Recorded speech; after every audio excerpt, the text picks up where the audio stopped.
Maya Collins knelt between the rows of green plants in the ship's garden room. Her small hands moved gently through the leaves of the tomato plants, checking each one for signs of disease or damage. The quiet hum of the air recycling system filled the space around her. She could not speak, had never spoken a word in her 16 years of life, but she understood everything around her with sharp clarity. The colony ship New Dawn had been her home for 3 years now, ever since the attack on her home planet. Dr. Helen Brooks had taken her in when Maya had nowhere else to go. Helen was kind and patient, learning sign language so they could talk with their hands. Maya liked working in the garden with Helen. Plants did not need words to grow strong and healthy. Maya stood up and brushed the dirt from her knees. She walked to the next row where the bean plants grew tall on their metal supports. The ship carried over 2,000 people to their new home on Kepler 442b, a planet that would take them 6 more months to reach. Maya had seen pictures of their new world. It looked green and blue, with wide oceans and forests that stretched for miles. She pulled out her small notebook and wrote down notes about the plants. The beans were growing well. The carrots needed more water. The apple trees in the back corner were starting to show tiny buds. Maya smiled as she wrote. She loved watching things grow and change. The door to the garden room opened with a soft hiss. Helen walked in, carrying a tray of seedlings. Her gray hair was pulled back in a simple bun, and she wore the same blue work clothes that all the ship's crew wore. "Good morning, Maya," Helen said, setting the tray down on the work table. "How are our plants doing today?" Maya held up her notebook so Helen could read her notes. Helen nodded and smiled. "Excellent work as always," Helen said. "These new seedlings are from the seed bank. They're a type of grain that should grow well on our new planet. Would you like to help me plant them?" Maya nodded quickly. She loved planting new things. Helen handed her a small trowel, and they worked together in comfortable silence. Maya's hands moved with practiced skill, making small holes in the soil and placing each seed exactly where it needed to go. The ship's lights dimmed suddenly, then came back to full brightness. Maya looked up at Helen with concern. Helen frowned. "That's strange," Helen said. "The ship's power grid is very stable. It shouldn't do that." Maya felt something cold move through her stomach. She had learned to trust her feelings about danger. Living through the attack on her home planet had taught her to notice when things were wrong. The lights dimmed again, and this time they heard a low rumbling sound through the ship's hull. Helen set down her trowel and moved to the communication panel on the wall. "This is Dr. Brooks in Hydroponics Bay 7, she said into the speaker. "We're experiencing power fluctuations down here. Is there a problem with the main grid?" Static crackled from the speaker, then a voice came through, tight with fear. "All personnel to emergency stations. This is not a drill. We are under attack. Repeat, we are under attack." Maya dropped her trowel. The cold feeling in her stomach spread through her whole body. Helen grabbed her arm gently. "Maya, we need to get to the emergency shelter," Helen said. "Remember the drills we practiced?" Maya nodded, but her eyes were wide with fear. She had hoped never to experience another attack. The memories of her home planet still gave her nightmares. The ship shook violently. Maya and Helen stumbled as the floor tilted under their feet. Plants fell from their shelves and crashed to the floor. Soil spilled everywhere. The lights went out completely, and emergency lighting cast everything in red shadows. "Stay close." "To me," Helen said, taking Maya's hand. They moved toward the door, but it would not open. Helen pressed the control panel several times, but nothing happened. The ship's power was failing. "We'll have to wait here," Helen said. "The emergency systems will restore power soon." But Maya was not listening. She heard something else through the ship's hull, a sound like metal being torn apart. Then voices, but not human voices. These voices were deeper, harsher, like the sound of rocks grinding together. Maya tugged on Helen's sleeve and pointed toward the back of the garden room. There was a small storage area behind the apple trees where they kept extra tools and supplies. Maya had discovered it was the perfect place to hide when she needed to be alone. Helen understood. They moved quietly to the back of the room and squeezed into the small space behind the trees. Maya pulled some empty plant containers in front of them to block the view from the main room. They waited in the darkness. Maya's heart beat so hard she was sure it could be heard throughout the ship. Helen held her hand tightly. The door to the garden room exploded inward. Maya bit her lip to keep from crying out. Through the gaps in the containers, she could see huge shapes moving into the room. They were not human. The creatures were taller than any human, at least 7 feet high. Their skin looked like gray-green leather, and their arms were long and thick with muscle. Their hands ended in claws that looked sharp enough to cut through metal. Their heads were like giant lizards with yellow eyes that glowed in the dark. One of the creatures spoke in that harsh, grinding voice. Maya could not understand the words, but she could hear the tone. It was the voice of someone who enjoyed causing pain. More creatures entered the room. They moved through the garden, destroying everything in their path. Plants were crushed under their feet. Equipment was smashed against the walls. They seemed to take pleasure in the destruction. Maya watched in horror as the creatures searched the room. They were looking for something, or someone. One of the creatures stopped near their hiding place. It lifted its head and sniffed the air. Maya held her breath. The creature's yellow eyes looked directly at the containers that hid them. Helen squeezed Maya's hand tighter. Maya could feel Helen shaking with fear. The creature took a step closer. Its claws scraped against the floor. Maya closed her eyes and tried to make herself as small as possible. Then another creature called out from across the room. The first creature turned away from their hiding place and moved toward the sound. Maya opened her eyes and saw the creature examining the destroyed plants. The creatures spoke to each other in their harsh language. Then they began to gather up samples of the plants and seeds. Maya realized they were not just destroying everything. They were taking things. After what felt like hours, the creatures left the garden room. Maya and Helen stayed hidden for a long time, listening to the sounds of destruction throughout the ship. Finally, Helen whispered, "I think they're gone from this section," she said. "We need to try to find other survivors." Maya nodded, but as they started to move out of their hiding place, she heard something that made her stop. The sound of the creatures' voices was getting closer again. But this time, she heard something else mixed in with the harsh alien sounds, human voices, crying, begging. Maya realized the creatures were not just destroying the ship. They were taking people. She grabbed Helen's arm and shook her head. Helen looked confused, but Maya pointed toward the door. The sounds were getting closer. The creatures came back into the garden room. This time, they were pushing a group of human prisoners in front of them. Maya recognized some of the faces. There was Captain Rodriguez from the bridge crew. There was Dr. Martinez from the medical bay. There was little Bobby Chun, who was only 8 years old, and there was no way for Maya and Helen to escape without being seen. Maya made a decision that would change everything. She squeezed Helen's hand one more time, then quietly moved away from their hiding place. Helen tried to grab her, but Maya was already moving. Maya slipped through the destroyed garden, using the shadows and the broken equipment to stay hidden. She moved like a ghost, making no sound. She had learned to be quiet during the attack on her home planet.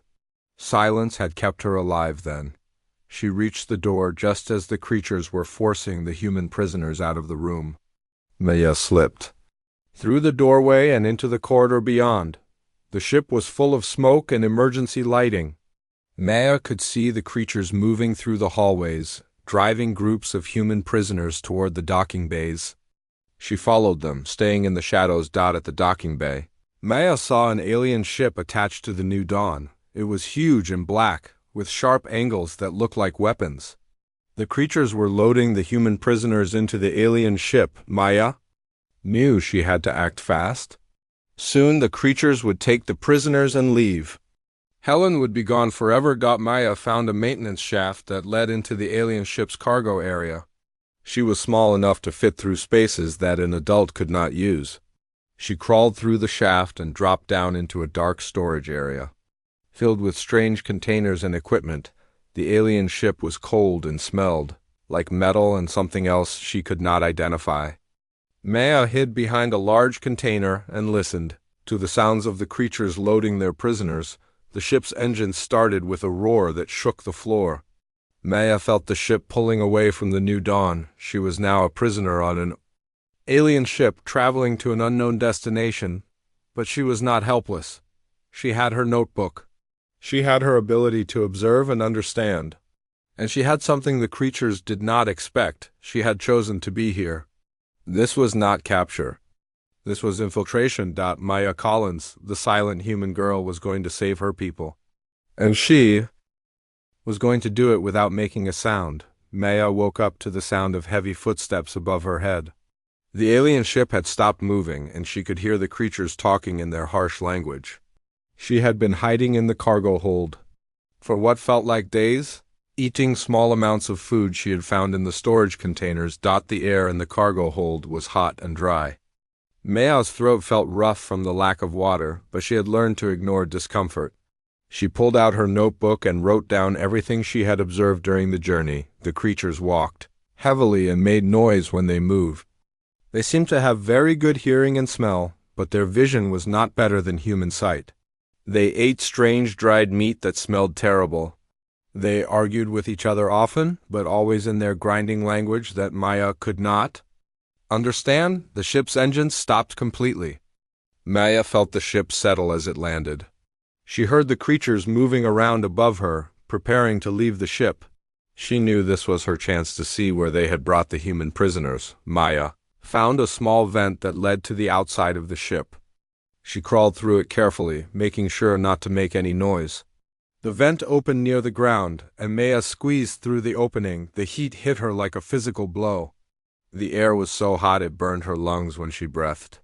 She was on a desert planet with red sand stretching as far as she could see. The sky was orange, and two suns hung low on the horizon. Maya hid behind the ship's landing gear and looked around. In the distance, she could see huge buildings made of black stone. They were shaped like pyramids, but with sharp edges that looked like weapons. Between the buildings, she could see thousands of the creatures moving around. This was their home planet. This was where they had brought the human prisoners. Maya watched as the creatures unloaded the humans from the ship. She saw Helen in the group, along with Captain Rodriguez and little Bobby Chun. They all looked scared and tired. The creatures pushed them toward the black buildings with their claws. Maya followed at a distance, staying low and moving from rock to rock. The desert was full of sharp stones that cut her hands and knees, but she ignored the pain. She had to find out where they were taking the humans. The buildings were even bigger up close. Maya could see that they were not just buildings, but massive structures that rose high into the orange sky. The creatures had built their city like a fortress, with walls and towers that looked designed for war. The creatures pushed the human prisoners through a gate in the wall. Maya circled around the building until she found a small crack in the stone wall. She squeezed through it and found herself in a narrow space between two walls. Maya moved through the space carefully, listening for sounds. She could hear the creatures talking somewhere nearby.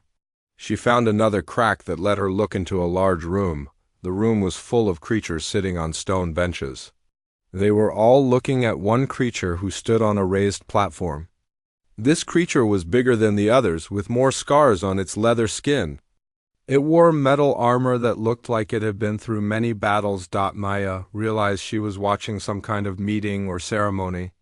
The big creature on the platform was speaking to the others in their harsh language.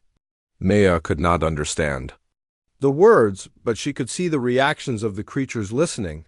Some of them seemed excited. Others looked angry. A few seemed afraid. Maya watched their faces and body language carefully. She had learned to read people without words, and she was starting to understand that these creatures were not so different from humans in some ways. The big creature raised its clawed hand, and the room became quiet. It spoke again, and this time Maya heard a word she recognized. It sounded like human, but said in their grinding way. The creature pointed toward a door at the side of the room.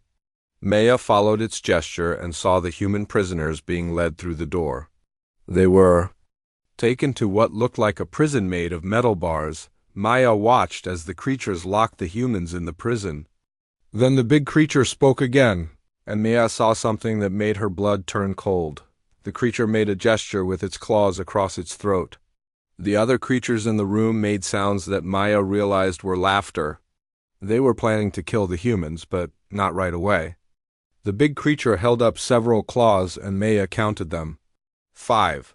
They were going to wait 5 days before they killed the prisoners. Maya crawled back through the crack in the wall. She needed to understand this place better if she was going to save the humans. She needed to learn about these creatures and their ways. She spent the next day moving through the spaces between the walls, watching and listening. She discovered that the creatures called themselves the HFY. They lived in family groups called clans, and each clan had a leader who had won that position by fighting. The big creature she had seen was called Zethkan. He was the leader of the most powerful clan. But Maya noticed something interesting. There was another creature who seemed to challenge Zethkan's authority. This one was younger and moved with quick, angry gestures. Maya watched as the younger creature talked to groups of other HFY. She could see that some of them were listening to him. There was tension in the clan, and Maya realized that the younger creature wanted to take Zethkan's place as leader. Maya found a place where she could see the human prisoners. They were being kept in a large room with metal bars. The room was hot and dry, and the humans looked weak from lack of water and food. Helen was trying to comfort the other prisoners. Especially little Bobby-chun. Captain Rodriguez was walking back and forth, trying to think of a way to escape. But Maya could see that escape was impossible. The prison was too strong, and there were too many guards. Maya also discovered something else about the HFY. They had gardens where they grew their food. The plants were different from earth plants, but Maya could see that they followed the same basic rules of growth and nutrition. The HFY ate mostly meat, but they also ate certain plants that grew in their gardens. Maya watched as they tended their plants with surprising care. She realized that these creatures, for all their violence, understood the importance of growing food. Maya found a way into one of the smaller gardens. She moved carefully between the plants, studying them. Some of them looked familiar, even though they were alien. She recognized patterns in how they grew and what they needed to survive. She pulled out her notebook and began to write down everything she observed. The soil was different from earth soil. The plants needed less water but more of certain minerals. The HFY used a special kind of fertilizer that made the plants grow strong and healthy. Maya realized that the HFY were not just warriors. They were also farmers and gardeners. They understood that they needed to grow food to survive, just like humans did. This gave Maya an idea.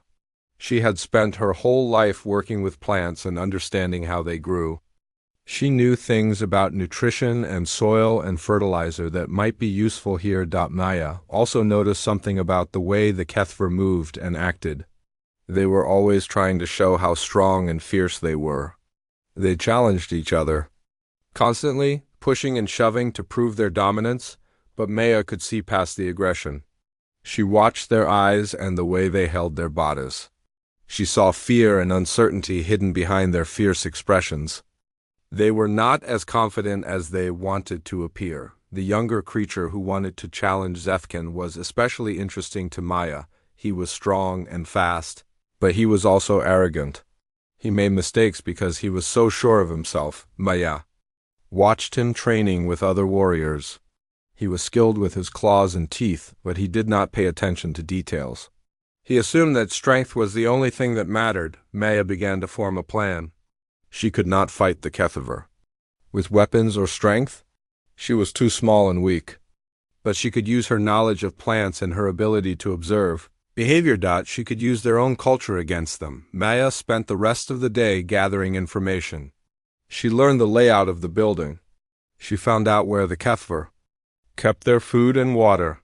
She discovered their daily routines and habits. Most importantly, she learned that the HFY respected strength above all else, but they also had deep beliefs about honor and tradition.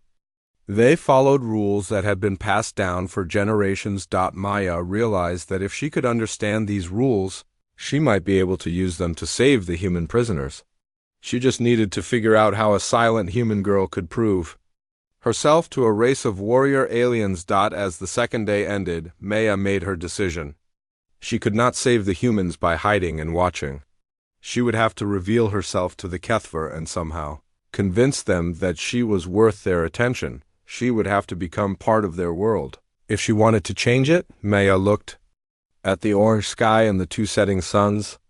Tomorrow, she would begin the most dangerous part of her plan. She would make contact with the Kethver. Maya waited until the middle of the night when most of the Kethver were sleeping.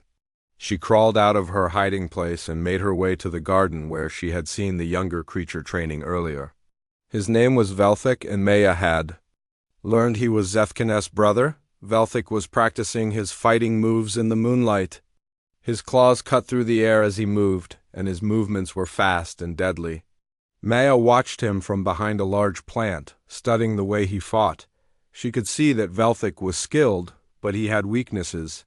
He favored his right side. He became angry when things did not go his way. Most importantly, he was proud and easily insulted. Maya took a deep breath and stepped out from behind the plant. She stood in the open garden, clearly visible in the moonlight. She did not move or make any sound. Velthik stopped his training and turned toward her. His yellow eyes glowed in the darkness as he stared at the small human girl. He made a sound that was half surprise and half anger. "What is this?" Velthik said in the Kethver language. Maya did not understand the words, but she understood the tone. He was asking what she was doing there. Maya did not answer. She could not speak, and she did not want to show fear. Instead, she looked directly into Velthik's eyes and did not look away. Velthik moved closer to her.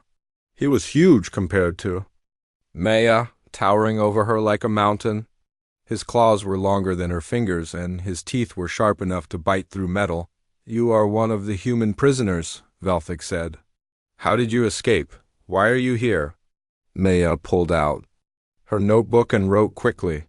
She tore out the page and held it up for Velthik to see.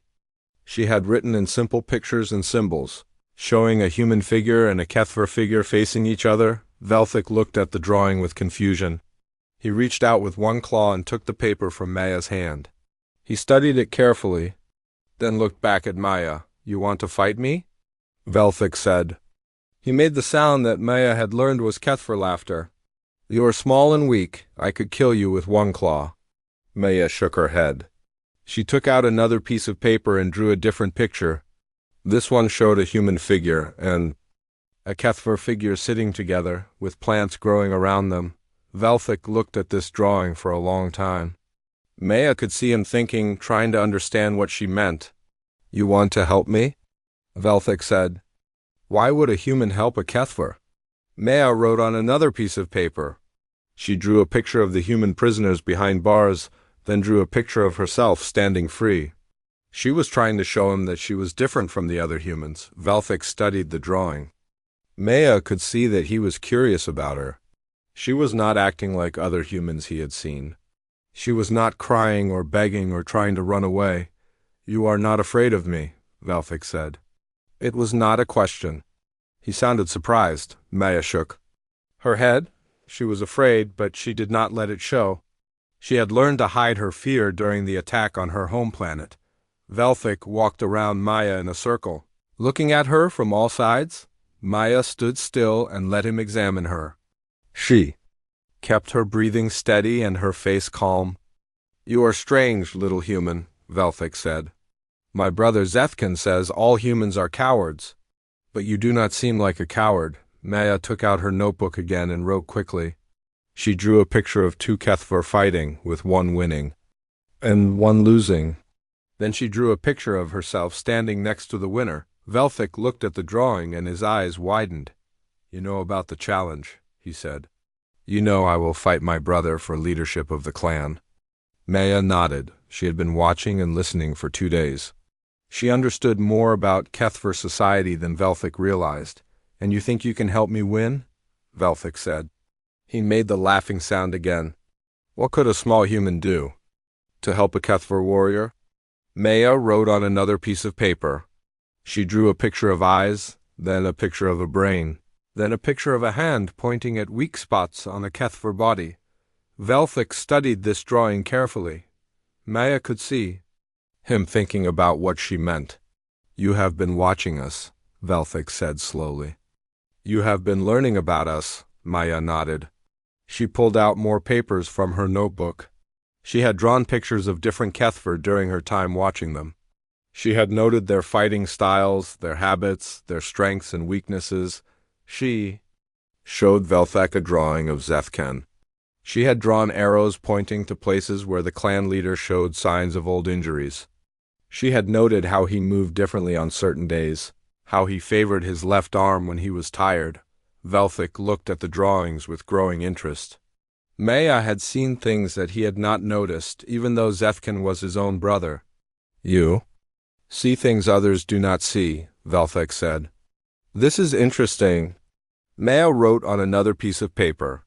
She drew a picture of herself working with plants, then a picture of a Kethver eating the plants and becoming stronger. "You know about plants?" Velthik said. "You know about growing food?" Maya nodded. She led Velthek to a part of the garden where she had seen sick plants earlier. She knelt down and showed him the brown spots on the leaves and the weak stems. Maya took out a small piece of metal she had found and began to work on the soil around the plants. She loosened the hard earth and pulled out the weeds that were stealing nutrients from the good plants. Velthik watched her work with fascination. Maya could see that he had never paid attention to the details of plant care before. Maya found a small container and filled it with water. She showed Velthek how to water the plants properly, giving them enough moisture without drowning the roots. "You understand growing things," Velthik said. "This is knowledge that could be useful," Maya wrote on another piece of paper. She drew a picture of a strong Kethver warrior, then drew arrows pointing to the food and plants that made him strong. Velthik looked at the drawing and understood. "You think you can make me stronger by changing what I eat?" Maya nodded. She had been studying the Kethver diet for 2 days. She had noticed that they ate certain plants that gave them energy and strength. She had also noticed that some of them ate better than others. "My brother has access to the best food," Velthik said. "As clan leader, he gets the first choice of everything. I must eat what is left." Maya wrote on another piece of paper. She drew a picture of herself growing new plants, better plants, plants that would make Velthik stronger than his brother. Velthik stared at the drawing for a long time. Maya could see him thinking about the possibilities. "If you help me defeat my brother," Velthik said slowly, "what do you want in return?" Maya wrote quickly on a new piece of paper. She drew a picture of the human prisoners walking free, no longer behind bars. "You want me to free the humans," Velthik said. "But they are prizes of war. They belong to the clan now."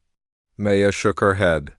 She drew another picture showing herself and the humans working together with the Kethver, growing food and sharing knowledge. "You think humans and Kethver can work together?" Velthik said, "This is a strange idea." Maya nodded. She drew a picture of a garden that was bigger and more productive than any garden the Kethver had now. She showed humans and Kethver working side by side to grow food.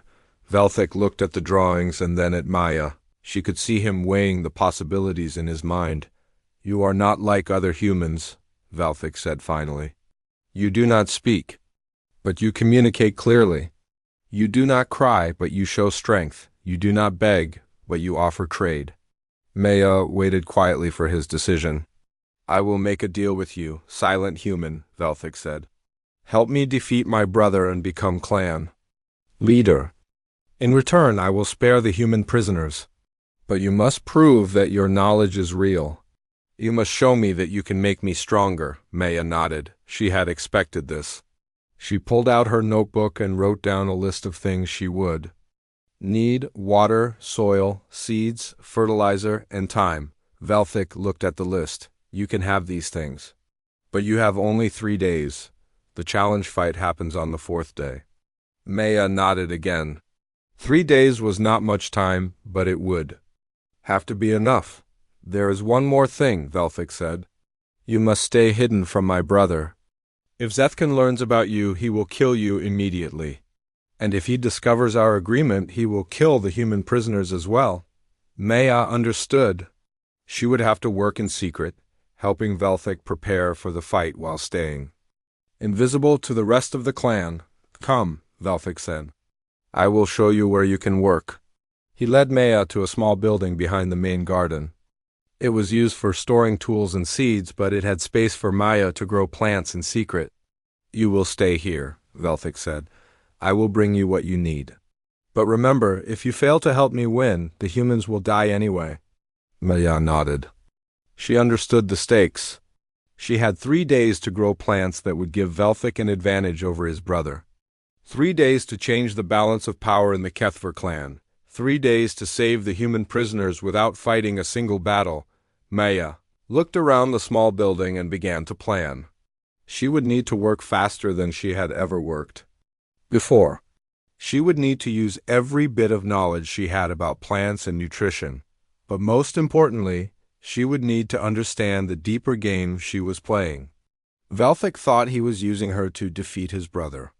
But Maya had her own plan.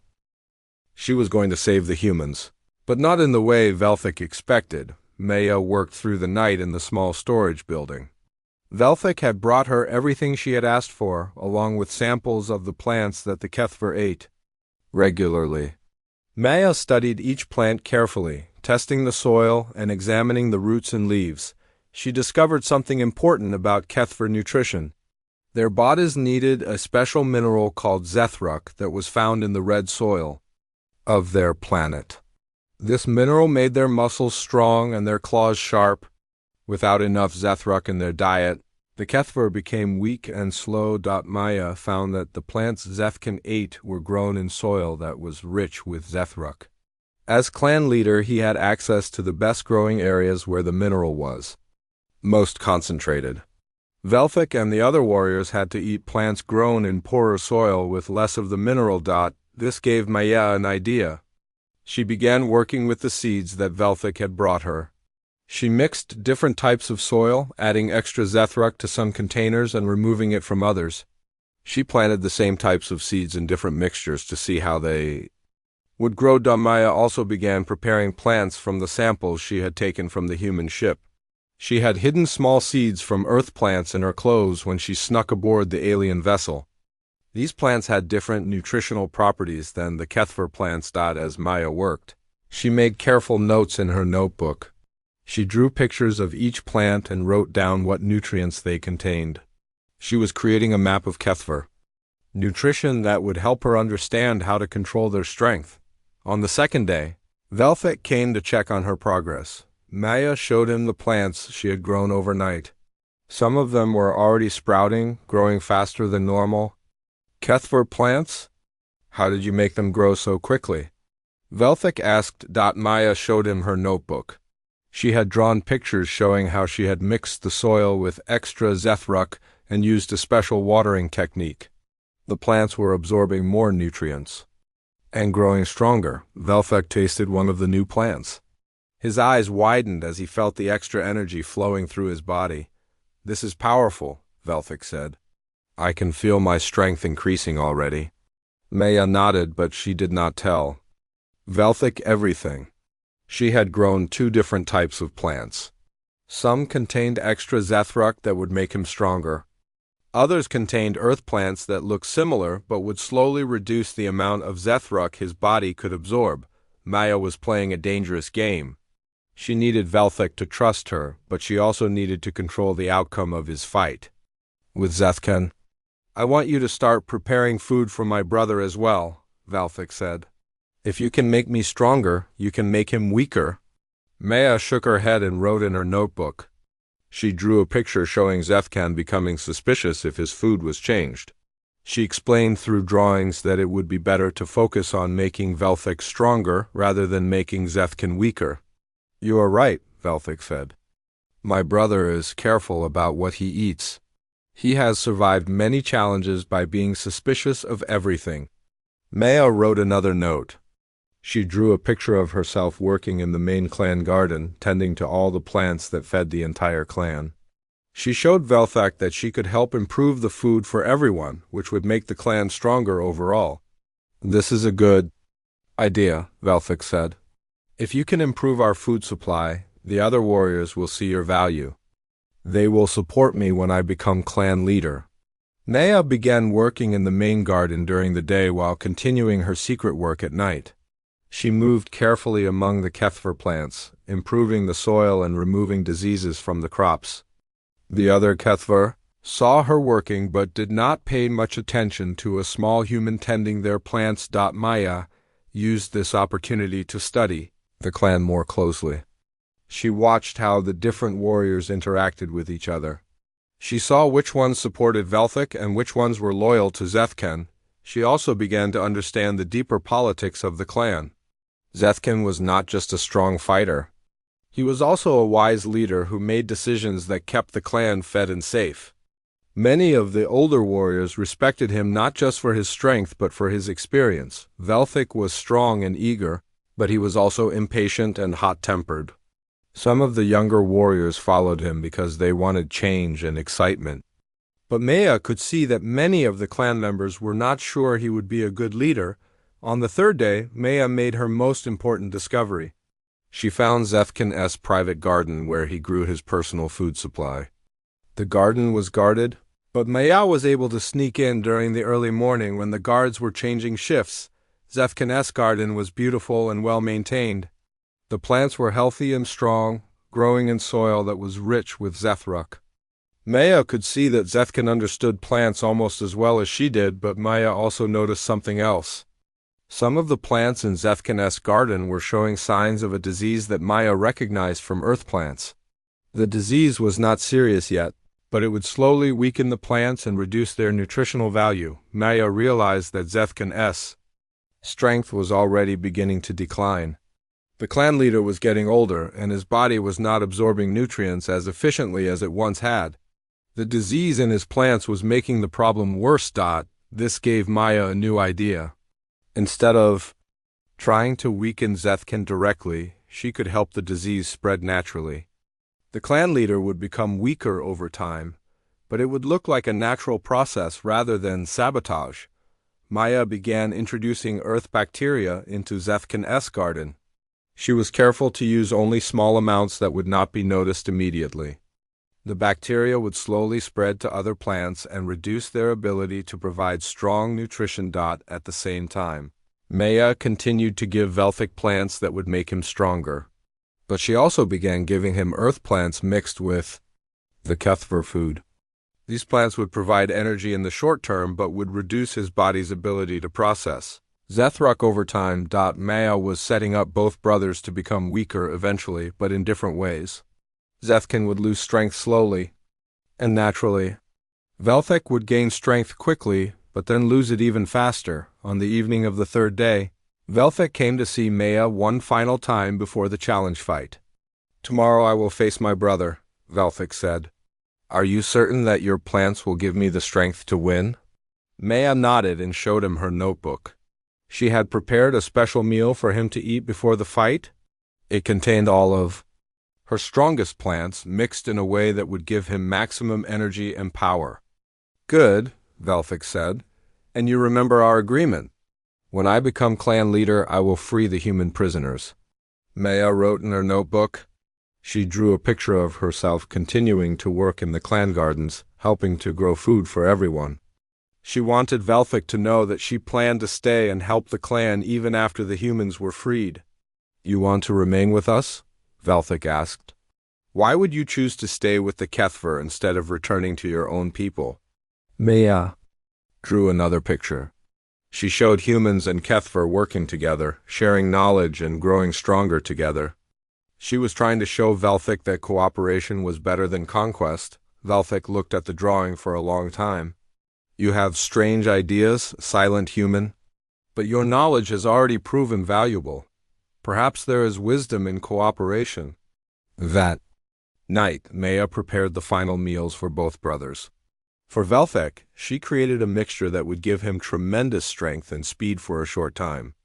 For Zethken, she prepared food that looked normal but contained earth plants that would make him feel slightly dizzy and off balance, but Maya had also prepared a third option.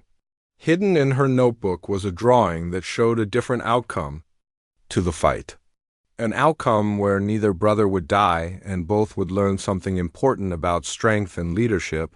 Maya had spent 3 days learning about Kethver culture and society. She understood that they respected strength above all else, but she had also seen that they valued honor and tradition. She had observed that many of the clan members were tired of constant fighting and wanted stability. Tomorrow would be the test of everything Maya had learned. The challenge fight would determine not only who led the clan, but also the fate of the human prisoners and the future relationship between humans and Kethver. Maya looked out at the orange sky and the 2 moons rising over the desert. Tomorrow, she would discover whether a silent human girl could really change the destiny of an entire alien civilization. She had used her knowledge of plants and nutrition to manipulate both brothers. She had gained Velthek's trust and learned Zethkin's weaknesses.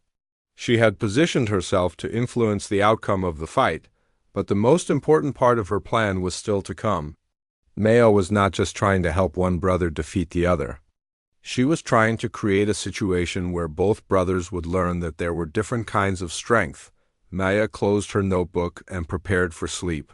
Tomorrow would bring the greatest challenge of her life. She would need to use every skill she had learned, every observation she had made, and every bit of courage she possessed.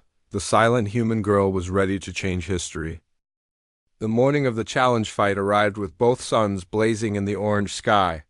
Maya woke early and prepared the special meals she had promised to both brothers. Her hands moved quickly as she mixed the plants and nutrients, but her mind was focused on the plan she had been building for 3 days. Velthek came to collect his food before dawn. He looked confident and eager for the fight ahead. "Today I will defeat my brother and become clan leader," Velthek said. "The human prisoners will be freed, and you will have a place of honor in my clan." Maya nodded and handed him the container of food she had prepared. Inside were plants that would give him incredible strength and speed for about 1 hour. But Maya had also included earth, plants that would make him overconfident and cause him to make mistakes. Velthek ate the food quickly, and immediately felt the surge of power flowing through his body. His muscles became larger and his claws grew sharper. He flexed his arms and smiled with satisfaction. "I have never felt this strong," Velthek said. "My brother will not be able to stand against me." Maya watched him leave, then made her way to where she had left food for Zethkin. She had placed it where his personal servant would find it and bring it to the clan leader. The food contained plants that would make Zethkin feel slightly weak and dizzy, but not enough to be obvious. The entire clan gathered in the great arena to watch the challenge fight. Maya hid in a narrow space between 2 stone walls where she could see everything, but remain unseen. The arena was carved from black rock and surrounded by hundreds of Kethver warriors, all shouting and making bets on who would win. Zethkin entered the arena first. He was older than his brother, but still massive and intimidating. His scarred armor gleamed in the sunlight, and his yellow eyes scanned the crowd with the confidence of someone who had won many battles. Velthek entered from the opposite side of the arena. The food Maya had given him had made him larger and more powerful than usual. He moved with quick, aggressive steps and snarled at his brother across the fighting ground. Maya could see that both brothers were affected by the plants she had given them. Zethkin was trying to hide his weakness, but his movements were slightly slower than normal. Velthek was full of energy, but he was also more reckless than usual. The clan elder stood between the 2 brothers and spoke the ritual words. That would begin the fight. Maya did not understand the language, but she could hear the formal tone that marked important ceremonies. The elder raised his clawed hand and then dropped it.